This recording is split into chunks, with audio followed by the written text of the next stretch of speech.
দেখে আমাকে বিয়ে দিই।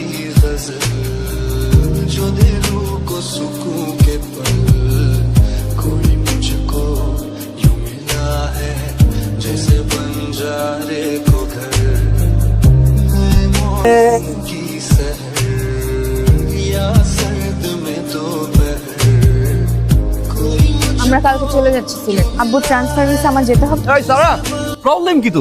তো 2 মাস ধরে বাসায় আসছিস না? বাসার নিচ থেকে মাথা নিচু করে চলে যাচ্ছিস। আচ্ছা, আমি তো অন্যায় কিছু করেছি? কথা বলছিস না কেন? কিছু হয়নি, আমি ভালো আছি।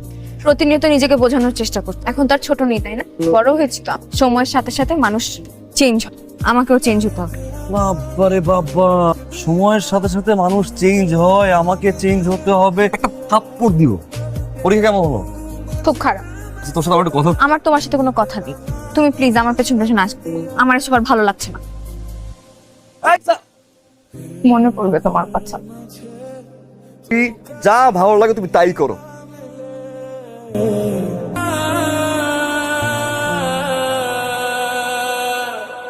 मैंने तेरा नाम दिल रख दिया, मैंने तेरा नाम दिल रख दिया। আন্টি কেমন আছো? আমাকে চিনতে পারো না? আমি সারা। চিনতে পারবো না কেন?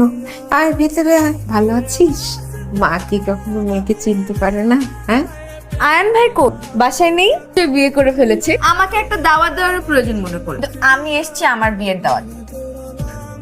আন্টি কাঁদছো কেন? আমাকে বলো কি হয়েছে। না রে মা, তুমি চলে যাবার কিছুদিন পরে আয়ন আই এম সরি, তোমার চাকরি নেই। আমি তোমাকে অনেকদিন সময় দিয়েছি, কিন্তু তুমি পারোনি একটা চাকরি ম্যানেজ করতে। বাবাকে যদি এখন আমি বাবা জেনে শুনে একটা বেকার ছেলে সাথে আবার বিয়ে দিবে বলো? বাবাকে অনেক ভালোবাসি, আমি বাবাকে কষ্ট দিতে পারবো না।